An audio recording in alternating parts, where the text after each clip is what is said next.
Hello everyone, welcome back to another episode of r/PettyRevenge. In today's episode, how I gutted my HOA. Self-checkout mystery.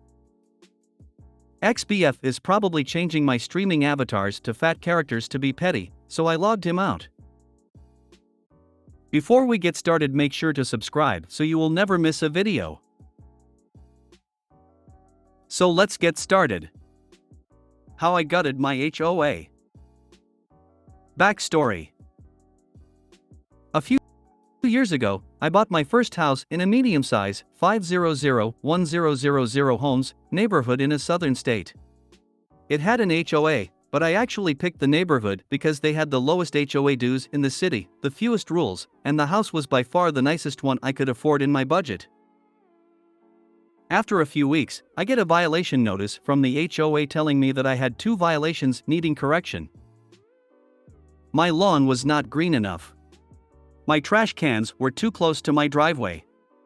I was thoroughly confused about number 1 as it was February, in the middle of winter, so of course my lawn was dead, like pretty much everyone else's, so I had assumed that either this was a mistake or an existing offense from the previous owner. As for the trash cans, I kept them on the side of my house, and I think when the HOA came by, my trash can stuck out past the sidewall 1 foot, so how dare I? I shrugged them off and continued on. Come March, I got another notice, this time fining me for both violations.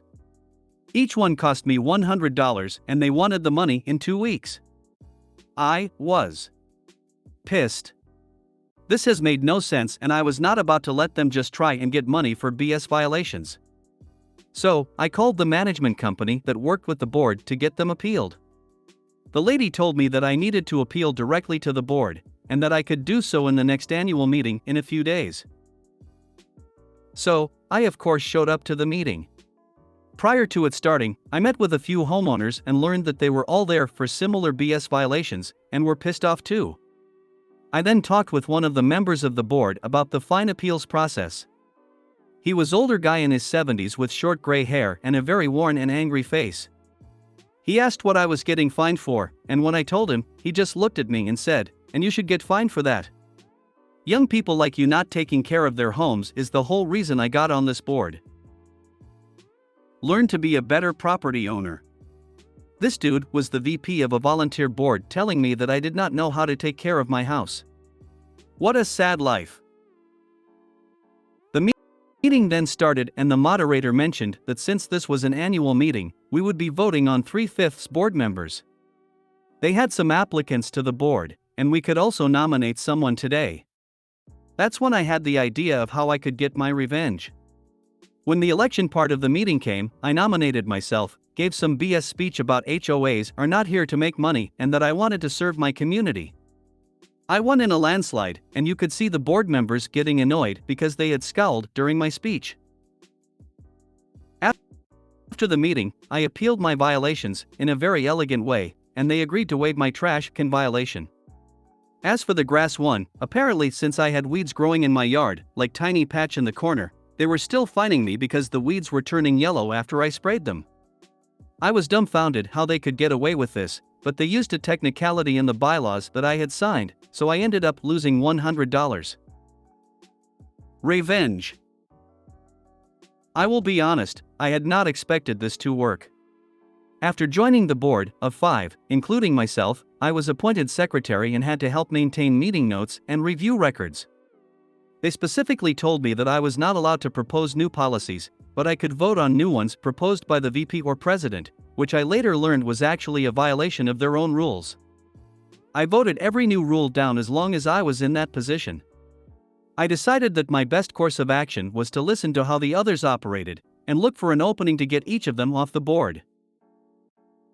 The first opening came when the president, who literally looked like the most Karen woman ever, mentioned that she had wanted to fine for flowers that were not neutral color. Basically, if a homeowner wanted to add something like turquoise flowers, we would fine them. She apparently had a neighbor that had flowers that she didn't like, and she wanted to use the board to stop them. It was pretty insane. I then started my revenge on her. I started a message thread on Slack since that's how we communicated with the other board members and asked what they had thought about her policy and reasoning. After far too much deliberation, two of them honestly thought that this was okay. We agreed that the policy went too far.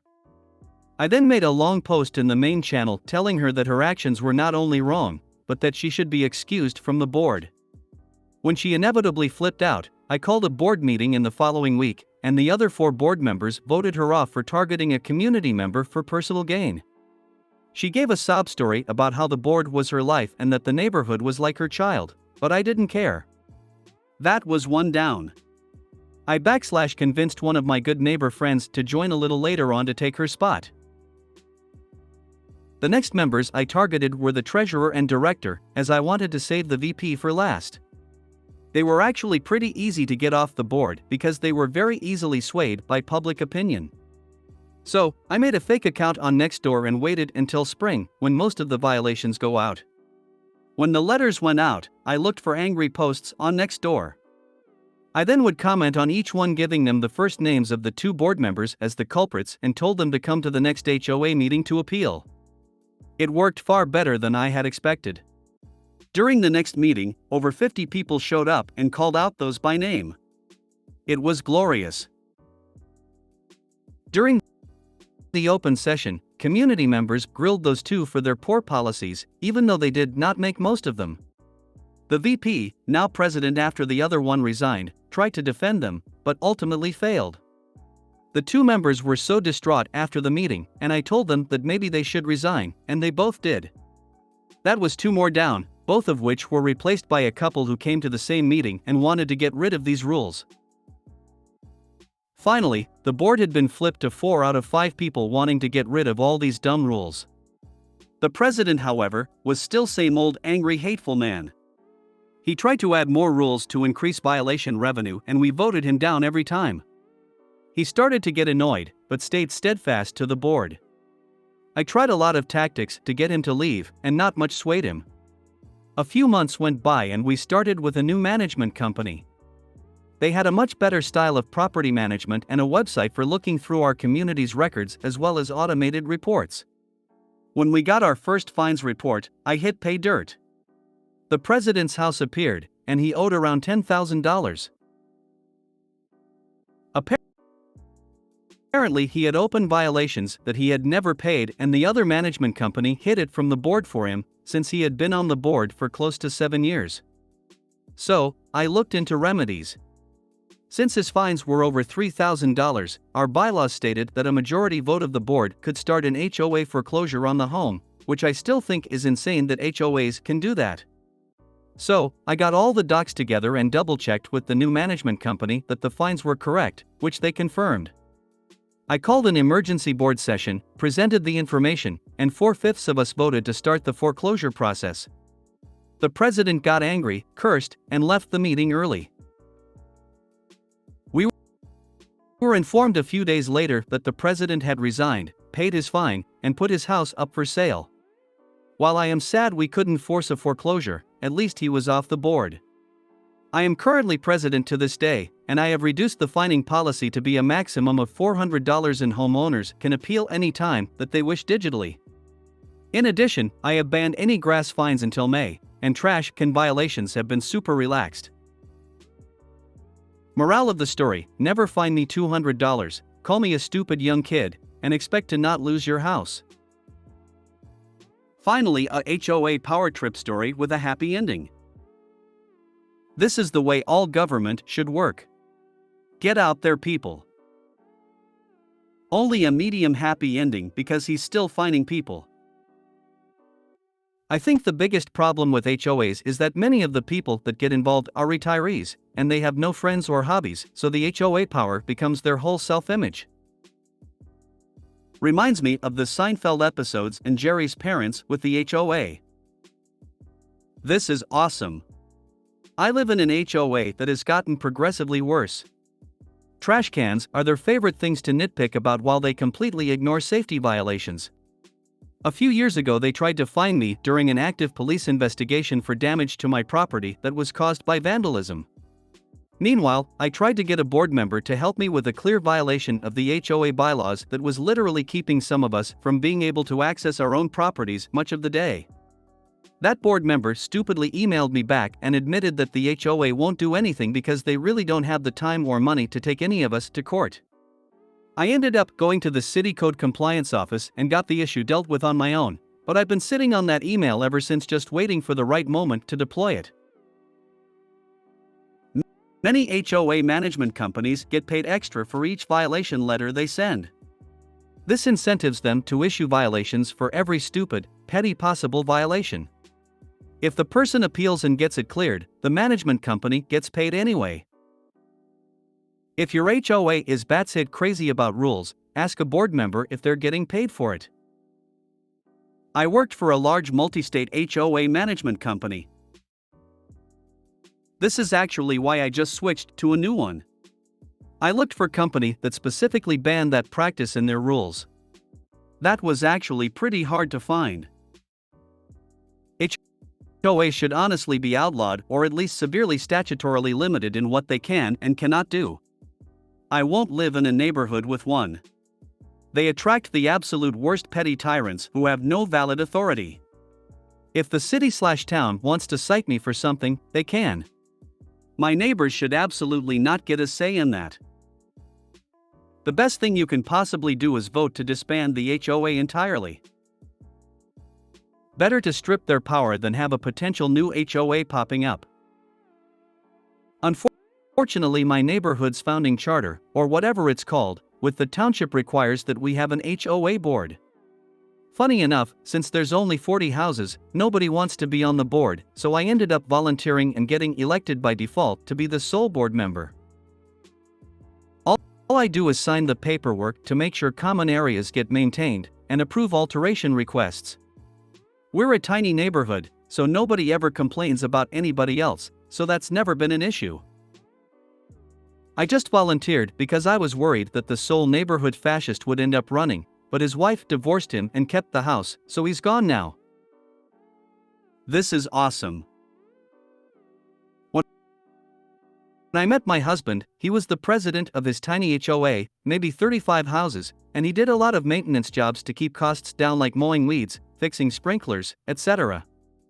The costs for insurance and landscaping and the management company went up, so he recommended that the dues increase by $12 per month, which passed. At the next meeting, the homeowners were pissed and voted him out of office. We bought a new house, no HOA, and moved about 2 months later. Our friend who still lived there said the dues had gone up again to cover the cost of paying someone to do all of the work he had been doing.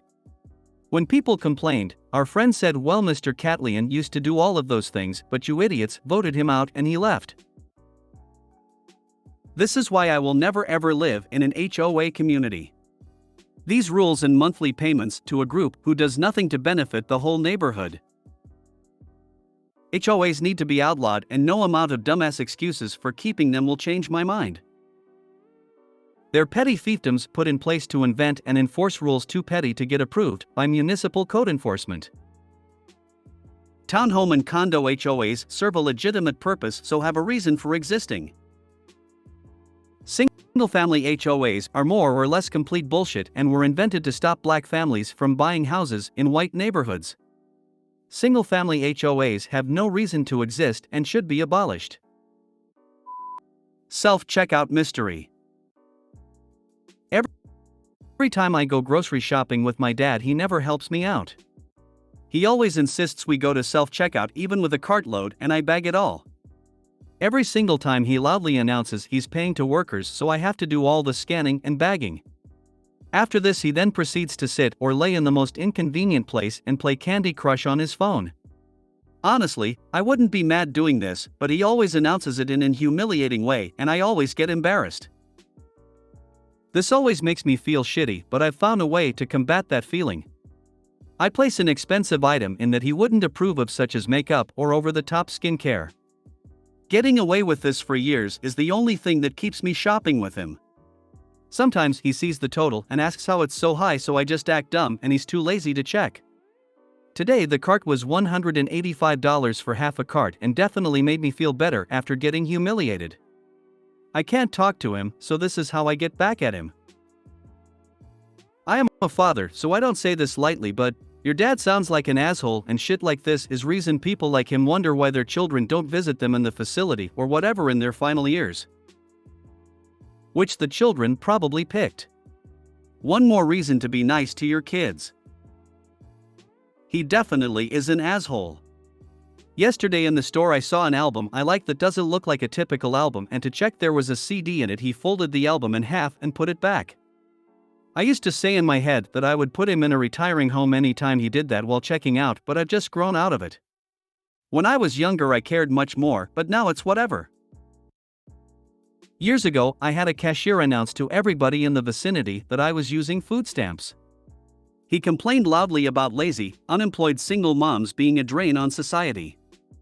I wasn't single or unemployed. LOL. I complained to management in a review online, and I knew the DM for the store. I worked for the same company at a different location, so I complained to him too. I heard through the grapevine that he was fired. I was never ashamed to use food stamps, but it pissed me off royally. If justice actually exists, that guy has been feeling guilty and ashamed of living off of food stamps ever since. Let him live with the judgment he tries to impose on others. I support this entirely. Good job. Good job. Yeah, if he ain't checking and is gonna give you shit, then yeah. He's playing a stupid game and winning the stupid prize of inflated shopping totals, lol. I'm trying to picture where a person would sit or lay in a self-checkout line. The revenge is hilarious. Enjoy your pricey moisturizer. Trust me, it looks ridiculous. A 6-foot man laying in the bagging area. At the store I go to, there are some benches at the end of the registers where people can sit. You eventually will someday need to go to the bathroom in the last hour, just when noon besides your dad can do the checkout. Just saying. I'm curious, how old are you? I'm currently 16. I'm honestly fine checking the stuff out and putting them in the car alone, but it's just the way he goes out of this way to embarrass that I'm not okay with. Exactly, I always did the paying and checking out. My son got to haul the groceries inside and help put away. Well, honest wages I'd say. You work for it, he pays for it. Well done. My dad would tell my sister and me that we had the curse when we were on our period. Our mom worked full-time climbing poles for the telephone company and attended night classes. Our dad absolutely refused to place necessary items in our cart when he did the shopping. He was fighting for his disability, so he was home. Now this was a time when prices were checked by price stickers, not scanning a code. He always shopped at the store he had worked at. Because he always made us feel hideous about our periods, we would peel every last sticker off as we would load up with different products. We did this while we were in a different aisle. Yep, you guessed it, he would make us bring them to him. God forbid if he had to go down that aisle. Now to our revenge. If there is no price tag on an item when checking out, yep, there's a call for a price check over the intercom and they announce the item in question. We would scatter them out in the cart so the price checks were not all done at the same time. He'd walk out of the store bright red with us following, and we were smiling the whole way to the car. He never figured out how it was always just those items with no tags, go figure. XBF is probably changing my streaming avatars to fat characters to be petty, so I logged him out. I let the ex-boyfriend stay on my subscriptions because he was broke and our breakup was amicable. I met my husband later and he couldn't care less. It's my money, I'm already paying for it, he has his own profiles, and I don't talk to the ex ever, he's blocked. He's just a profile on the apps. Recently, after being broken up for over 2 years, he's been asking about Blu-rays he left in my TV cabinet. I looked and didn't find them. I don't have them. He's convinced I do and was texting me from different numbers for them. I keep blocking him. Like, you legally had 6 months after moving out to come look for them. It's too late, even if I did have them. Why are you asking me now? I am assuming one of the many tragic trash women he moved in after our breakup took them, and he's not smart enough to realize that, so he's asking me. I don't know. That's why I'm not with him anymore, he's not too clever. So, suddenly, my avatars on the different streaming subscriptions are changed to things like Miss Piggy, Ursula, Jabba the Hutt, stuff like that. Great characters, but obviously a jab at me. Yeah, I'm a big girl, almost as big as him. FFS, it's so petty. Ungrateful bastard. I can't prove it was him, but my husband and I are convinced it is. There's only one way to find out: process of elimination. So, I finally changed my passwords to everything and forced the logout on all devices. We will see what happens. I had no beef with him. I don't even think about him, but I remember how childish and vindictive he was. Don't fuck with me. Pseudo update: he is blocked on everything, so I doubt I will hear from him, fortunately. I moved a few towns away when I got married, and he doesn't know where I am. He lives in the same town as my mom, so if he got pissy, she'd set him straight. An entitled jerk. My therapist has already told me I give some people pity that they haven't earned, and this is enough for me to stop. I was the same way with my ex-husband, but not anymore. The courage takes a while to catch up with me. I'm tired of being nice to people just so they don't hurt me. TBH, I am afraid of his vindictive revenge, like calling my work or something to get me in trouble. My husband thinks I'm overthinking, and he's probably right. My anxiety gets the best of me. Hopefully, he barely notices, thinks it's a glitch and can't contact me for the password, and just gets his own accounts. So, I won't have much to update unless he does something stupid. Sorry for the anticlimactic journey, haha. But rest assured, dear friends, I will let you know. Please leave an update if he responds. What gets me is when someone fat shames people, but they look like a busted can of biscuits smeared in maple syrup. Worked with a man over 20 years ago. Constantly complaining about his wife being overweight. They start the process of divorce because he cheated on her with someone at our office. The person he cheated with was considerably larger than his spouse. I never understood that.